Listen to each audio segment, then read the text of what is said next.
এদিকে স্বীকৃত ডিগ্রি ছাড়া এমবিবিএস পদবি ব্যবহার না করা সহ 5 দফা দাবিতে সারা দেশের সব হাসপাতালে চিকিৎসকদের শাটডাউন কর্মসূচি চলছে। এর ধারাবাহিকতায় সকাল থেকে সিলেটের সরকারি ও বেসরকারি সব হাসপাতালে আউটডোর সেবা বন্ধ রয়েছে তবে চালু রয়েছে জরুরি বিভাগ সহ ইনডোর ও ক্যাজুয়ালিটি বিভাগ। সিলেট ওসমানী মেডিকেল কলেজ হাসপাতালে মিছিল ও বিক্ষোভ সমাবেশ করেন আন্দোলনকারীরা। এছাড়াও সকল বেসরকারি মেডিকেল কলেজ হাসপাতালে একই কর্মসূচি পালন করেন চিকিৎসকরা। এদিকে খুলনায় সকাল 10টা থেকে দুপুর 12টা পর্যন্ত 2 ঘণ্টা কলম বিরতি ও বিক্ষোভ সমাবেশ করেছে খুলনা মেডিকেল কলেজের শিক্ষার্থী ও হাসপাতালের সকল স্তরের চিকিৎসকরা। 5 দফা দাবিতে খুলনা মেডিকেল কলেজ হাসপাতালের পুরাতন জরুরি বিভাগের সামনে বিক্ষোভ সমাবেশ ও মিছিল করেন চিকিৎসকরা।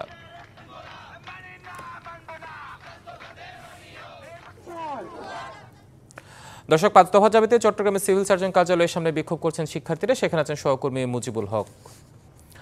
মুজিব, চিকিৎসকদের যে 5 দফা দাবি সেটা নিয়ে বিস্তারিত জানাবেন, আর জানাবেন তাদের এই দাবির কারণে, বিক্ষোভের কারণে কোনো চিকিৎসা ক্ষেত্রে কোনো সমস্যা হচ্ছে কিনা রোগীদের।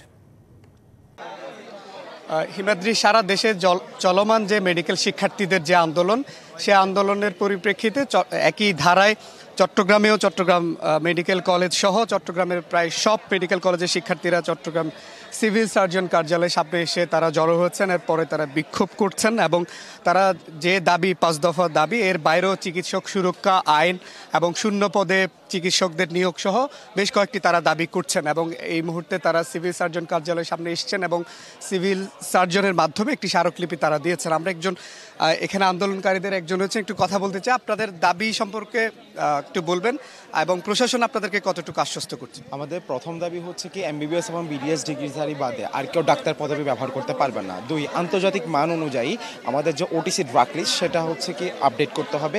3, স্বাস্থ্য খাতে চিকিৎসক সংকট নিরসন করতে হবে। 4, আজকে আমাদের মানহীন যেসব ম্যাচ প্রতিষ্ঠান এবং মেডিকেল কলেজগুলো আছে সেগুলো বন্ধ করতে হবে।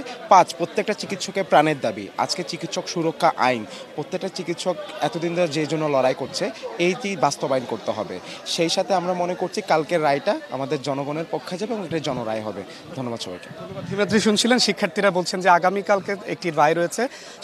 তারা আশা করছেন স্বাস্থ্য মন্ত্রণালয় এই সিদ্ধান্ত থেকে সরে এসে শিক্ষার্থীদের পক্ষে, জনগণের পক্ষে এই রায়টা আসবে এবং স্বাস্থ্য খাতে এক ধরনের যে নৈরাজ্যের আশঙ্কা তৈরি হয়েছে এই সিদ্ধান্তগুলোর মাধ্যমে সেটিও বন্ধ হবে, সেই আশাও তারা করছেন এখান থেকে। তো সব মিলিয়ে ছিল আমার কাছে চট্টগ্রামের খবরাখবর। মুজিব, আপনাকে ধন্যবাদ আমাদের সাথে যুক্ত হওয়ার জন্য।